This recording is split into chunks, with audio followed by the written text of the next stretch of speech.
ലേവ്യർ 26-ാം അധ്യായം. അനുഗ്രഹങ്ങൾ. നിങ്ങൾ ആരാധനയ്ക്കായി വിഗ്രഹങ്ങളോ കൊത്തുരൂപങ്ങളോ ഉണ്ടാക്കരുത്. നിങ്ങളുടെ ദേശത്ത് സ്തംഭങ്ങൾ ഉയർത്തുകയോ കൊത്തിയ കല്ലുകൾ നാട്ടുകയോ അരുത്. എന്തെന്നാൽ ഞാനാണ് നിങ്ങളുടെ ദൈവമായ കർത്താവ്.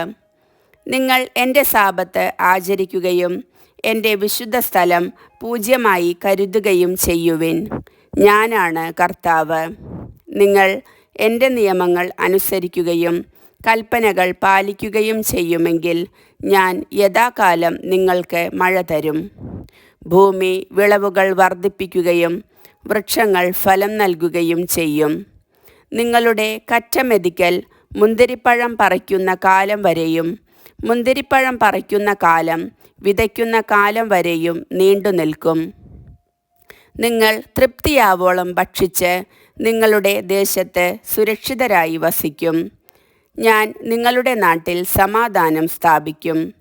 നിങ്ങൾ സ്വൈരമായി വസിക്കും. ആരും നിങ്ങളെ ഭയപ്പെടുത്തുകയില്ല. ഞാൻ നാട്ടിൽ നിന്ന് ദുഷ്ടമൃഗങ്ങളെ ഓടിച്ചു കളയും. നിങ്ങളുടെ ദേശത്തു കൂടെ വാൾ കടന്നു പോകയില്ല. ശത്രുക്കളെ നിങ്ങൾ തുരത്തും. അവർ നിങ്ങളുടെ മുൻപിൽ വാളിനിരയാകും. നിങ്ങൾ 5 പേർ 100 പേരെയും 100 പേർ 10,000 പേരെയും ഓടിക്കും. ശത്രുക്കൾ നിങ്ങളുടെ മുൻപിൽ വാളിനിരയാകും. ഞാൻ നിങ്ങളെ കടാക്ഷിക്കുകയും സന്താനപുഷ്ടി നൽകി നിങ്ങളെ വർദ്ധിപ്പിക്കുകയും ചെയ്യും. നിങ്ങളുമായി ഞാൻ എൻ്റെ ഉടമ്പടി ഉറപ്പിക്കും. നിങ്ങൾ പഴയ ശേഖരങ്ങളിൽ നിന്ന് ധാന്യങ്ങൾ ഭക്ഷിക്കുകയും പുതിയതിനു വേണ്ടി പഴയതിനെ മാറ്റിക്കളയുകയും ചെയ്യും. ഞാൻ എൻ്റെ കൂടാരം നിങ്ങളുടെ ഇടയിൽ സ്ഥാപിക്കും. ഞാൻ നിങ്ങളെ ഉപേക്ഷിക്കുകയില്ല. ഞാൻ നിങ്ങളുടെ ഇടയിൽ സഞ്ചരിക്കും. ഞാൻ നിങ്ങളുടെ ദൈവവും നിങ്ങൾ എൻ്റെ ജനവും ആയിരിക്കും. നിങ്ങൾ ഈജിപ്തുകാരുടെ അടിമകളായി തുടരാതിരിക്കാൻ അവരുടെ ദേശത്തു നിന്ന് നിങ്ങളെ കൊണ്ടുവന്ന നിങ്ങളുടെ ദൈവമായ കർത്താവാണ് ഞാൻ. നിങ്ങൾ നിവർന്നു നടക്കേണ്ടതിന് നിങ്ങളുടെ നുകത്തിൻ്റെ കെട്ടുകൾ ഞാൻ പൊട്ടിച്ചു. ശിക്ഷകൾ. നിങ്ങൾ എൻ്റെ വാക്ക് കേൾക്കാതെയും ഈ കൽപ്പനകളെല്ലാം അനുസരിക്കാതെയും നടന്നാൽ, എൻ്റെ നിയമങ്ങൾ ധിക്കരിക്കുകയും പ്രമാണങ്ങൾ വെറുത്ത് എൻ്റെ കൽപ്പനകൾ അനുഷ്ഠിക്കാതിരിക്കുകയും ഉടമ്പടി ലംഘിക്കുകയും ചെയ്താൽ ഞാനും അപ്രകാരം നിങ്ങളോട് പ്രവർത്തിക്കും. പെട്ടെന്നുള്ള ഭയവും ക്ഷയവും കണ്ണുകൾക്ക് ഹാനിയും ജീവനു തന്നെ നാശവും വരുത്തുന്ന പനിയും നിങ്ങളുടെ മേൽ ഞാൻ വരുത്തും. നിങ്ങൾ വിതയ്ക്കുന്നത് വൃഥാവിലാകും. നിങ്ങളുടെ ശത്രുക്കൾ അത് ഭക്ഷിക്കും. ഞാൻ നിങ്ങൾക്കെതിരെ മുഖം തിരിക്കും. ശത്രുക്കളുടെ മുൻപിൽ വെച്ച് നിങ്ങൾ വധിക്കപ്പെടും. നിങ്ങളെ വെറുക്കുന്നവർ നിങ്ങളെ ഭരിക്കും. പിന്തുടരാൻ ആരും തന്നെ ഇല്ലെങ്കിലും നിങ്ങൾ ഭയപ്പെട്ടോടും. ഇതെല്ലാമായിട്ടും എൻ്റെ വാക്ക് കേൾക്കുന്നില്ലെങ്കിൽ നിങ്ങളുടെ പാപങ്ങൾക്ക് ഞാൻ നിങ്ങളെ 7 ഇരട്ടി ശിക്ഷിക്കും. ശക്തിയിലുള്ള നിങ്ങളുടെ അഹങ്കാരം ഞാൻ നശിപ്പിക്കും. ആകാശം നിങ്ങൾക്ക് ഇരുമ്പ് പോലെയും ഭൂമി പിത്തള പോലെയും ആക്കും. നിങ്ങളുടെ കരുത്ത് ഞാൻ നിഷ്ഫലമാക്കും. നിങ്ങളുടെ ദേശം വിളവ് തരുകയോ വൃക്ഷങ്ങൾ ഫലം പുറപ്പെടുവിക്കുകയോ ഇല്ല. നിങ്ങൾ എനിക്ക് വിരുദ്ധമായി വ്യാപരിക്കുകയും എന്നെ അനുസരിക്കാതിരിക്കുകയും ചെയ്താൽ നിങ്ങളുടെ പാപങ്ങൾക്ക് ശിക്ഷയായി 7 ഇരട്ടി അനർത്ഥങ്ങൾ ഞാൻ നിങ്ങളുടെ മേൽ വരുത്തും. ഞാൻ നിങ്ങളുടെ ഇടയിലേക്ക് വന്യമൃഗങ്ങളെ കടത്തിവിടും. അവ നിങ്ങളുടെ മക്കളെ അപഹരിക്കുകയും കന്നുകാലികളെ നശിപ്പിക്കുകയും അങ്ങനെ നിങ്ങളെ എണ്ണത്തിൽ കുറയ്ക്കുകയും ചെയ്യും. നിങ്ങളുടെ വീഥികൾ വിജനമാകും.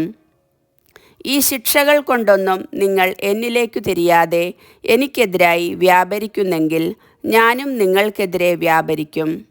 നിങ്ങളുടെ പാപങ്ങൾക്ക് നിങ്ങളെ ഞാൻ 7 ഇരട്ടി ശിക്ഷിക്കും. എൻ്റെ ഉടമ്പടിയുടെ പേരിൽ പ്രതികാരം ചെയ്യാൻ ഞാൻ നിങ്ങളുടെ മേൽ വാൾ വീശും. നിങ്ങൾ പട്ടണങ്ങളിൽ ഒന്നിച്ചു കൂടുമ്പോൾ ഞാൻ നിങ്ങളുടെ മേൽ പകർച്ചവ്യാധികൾ വരുത്തും. നിങ്ങൾ ശത്രുക്കളുടെ കൈകളിൽ അകപ്പെടുകയും ചെയ്യും. ഞാൻ നിങ്ങളുടെ അപ്പത്തിൻ്റെ അളവ് കുറയ്ക്കും. 10 സ്ത്രീകൾ ഒരടുപ്പിൽ അപ്പം പാകം ചെയ്യും. അവർ നിങ്ങൾക്ക് അപ്പം തൂക്കി അളന്നേ തരൂ. നിങ്ങൾ ഭക്ഷിക്കും, എന്നാൽ തൃപ്തരാവുകയില്ല. ഇതെല്ലാമായിട്ടും നിങ്ങൾ എന്നെ അനുസരിക്കാതെ എനിക്കെതിരെ പ്രവർത്തിക്കുകയാണെങ്കിൽ ഞാനും നിങ്ങൾക്കെതിരെ കോപത്തോടെ പ്രവർത്തിക്കും. നിങ്ങളുടെ പാപത്തിന് നിങ്ങളെ ഞാൻ 7 ഇരട്ടി ശിക്ഷിക്കും. നിങ്ങൾ നിങ്ങളുടെ പുത്രന്മാരുടെയും പുത്രിമാരുടെയും മാംസം ഭക്ഷിക്കും. ഞാൻ നിങ്ങളുടെ പൂജാഗിരികൾ നശിപ്പിക്കുകയും വിഗ്രഹങ്ങൾ വെട്ടിവീഴ്ത്തുകയും നിങ്ങളുടെ ശവശരീരങ്ങൾ ജഡവിഗ്രഹങ്ങളുടെ മേൽ വലിച്ചെറിയുകയും ചെയ്യും. ഹൃദയം കൊണ്ട് ഞാൻ നിങ്ങളെ വെറുക്കും. ഞാൻ നിങ്ങളുടെ പട്ടണങ്ങൾ വിജനമാക്കും, വിശുദ്ധ സ്ഥലങ്ങൾ ശൂന്യമാക്കുകയും ചെയ്യും. നിങ്ങളുടെ സുരഭില കാഴ്ചകൾ ഞാൻ സ്വീകരിക്കുകയില്ല. നിങ്ങളുടെ ദേശം ഞാൻ ശൂന്യമാക്കും. അവിടെ വസിക്കുന്ന നിങ്ങളുടെ ശത്രുക്കൾ അതിനെപ്പറ്റി ആശ്ചര്യപ്പെടും. ജനങ്ങളുടെ ഇടയിൽ ഞാൻ നിങ്ങളെ ചിതറിക്കും. ഊരിയ വാളോടെ നിങ്ങളെ പിന്തുടരും. നിങ്ങളുടെ ദേശം ശൂന്യവും പട്ടണം വിജനവുമാക്കും. നിങ്ങൾ ശത്രുക്കളുടെ ദേശങ്ങളിലായിരിക്കുമ്പോൾ ശൂന്യമായ നിങ്ങളുടെ നാട് അതിൻ്റെ സാപത്തിൽ സന്തോഷിക്കും. അത് വിശ്രമിക്കുകയും സാപത്ത് ആചരിക്കുകയും ചെയ്യും. ശൂന്യമായി കിടക്കുന്നിടത്തോളം കാലം അത് വിശ്രമിക്കും. നിങ്ങൾ അവിടെ വസിച്ചിരുന്നപ്പോൾ സാപത്തുകളിൽ അതിന് വിശ്രമം ലഭിച്ചില്ലല്ലോ. ശത്രുദേശങ്ങളിൽ അവശേഷിച്ചിരിക്കുന്നവരുടെ ഹൃദയങ്ങളിൽ ഞാൻ ഭയം ജനിപ്പിക്കും. പിറകിൽ ഇല അനങ്ങുന്നത് കേൾക്കുമ്പോൾ വാളിൽ നിന്ന് ഓടി രക്ഷപ്പെടുന്നവനെ പോലെ അവർ ഓടും. ആരും പിന്തുടരുന്നില്ലെങ്കിലും അവർ നിലം പതിക്കും. ആരും പിന്തുടരുന്നില്ലെങ്കിൽ തന്നെ വാളിൽ നിന്ന് ഓടി രക്ഷപ്പെടുമ്പോഴെന്ന പോലെ ഒരുവൻ മറ്റൊരുവൻ്റെ മേൽ വീഴും. ശത്രുക്കളുടെ മുൻപിൽ നിൽക്കാൻ നിങ്ങൾക്ക് ശക്തി ഉണ്ടായിരിക്കുകയില്ല. ജനതകളുടെ ഇടയിൽ നിങ്ങൾ അറ്റുപോകും. ശത്രുക്കളുടെ രാജ്യം നിങ്ങളെ വിഴുങ്ങിക്കളയും. ശേഷിക്കുന്നവർ അവരുടെ ദുഷ്കൃത്യങ്ങൾ നിമിത്തം ശത്രുരാജ്യത്ത് വെച്ച് നശിച്ചു പോകും. അവരുടെ പിതാക്കന്മാരുടെ ദുഷ്കർമ്മങ്ങൾ നിമിത്തവും അവർ അവരെ പോലെ നശിച്ചു പോകും. അവർ എന്നോട് കാണിച്ച അവിശ്വസ്തതയും എനിക്കെതിരായി പ്രവർത്തിച്ച തിന്മകളും ഏറ്റുപറയട്ടെ. എനിക്കെതിരായി ചരിച്ചതിനാൽ ഞാനും അവർക്കെതിരായി ചരിക്കുകയും അവരെ ശത്രുക്കളുടെ ദേശത്തേക്ക് കൊണ്ടുപോകുകയും ചെയ്തു. തങ്ങളുടെ അപരിച്ഛേദിതമായ ഹൃദയം വിനീതമാക്കി പ്രായശ്ചിത്തമനുഷ്ഠിച്ചാൽ ഞാൻ യാക്കോബിനോടും ഇസഹാക്കിനോടും അബ്രാഹത്തിനോടും ചെയ്ത ഉടമ്പടി ഓർക്കുകയും ദേശത്തെ അനുസ്മരിക്കുകയും ചെയ്യും. അവർ ഒഴിഞ്ഞു പോകുക നിമിത്തം പാഴായി കിടക്കുമ്പോൾ നാട് അതിൻ്റെ സാപത്തിൽ സന്തോഷിക്കും. അവർ തങ്ങളുടെ അകൃത്യങ്ങൾക്ക് പരിഹാരം ചെയ്യണം. എന്തെന്നാൽ അവർ എൻ്റെ നിയമങ്ങൾ അവഗണിച്ചു. അവരുടെ ഹൃദയം എൻ്റെ കൽപ്പനകളെ നിരസിച്ചു. ഇതെല്ലാമാണെങ്കിലും ശത്രുദേശത്തായിരിക്കുമ്പോൾ ഞാൻ അവരെ പരിപൂർണമായി തള്ളിക്കളയുകയോ അവരോടുള്ള ഉടമ്പടി ലംഘിക്കുന്ന വിധത്തിൽ അവരെ വെറുക്കുകയോ നശിപ്പിക്കുകയോ ചെയ്യുകയില്ല. എന്തെന്നാൽ ഞാൻ അവരുടെ ദൈവമായ കർത്താവാണ്.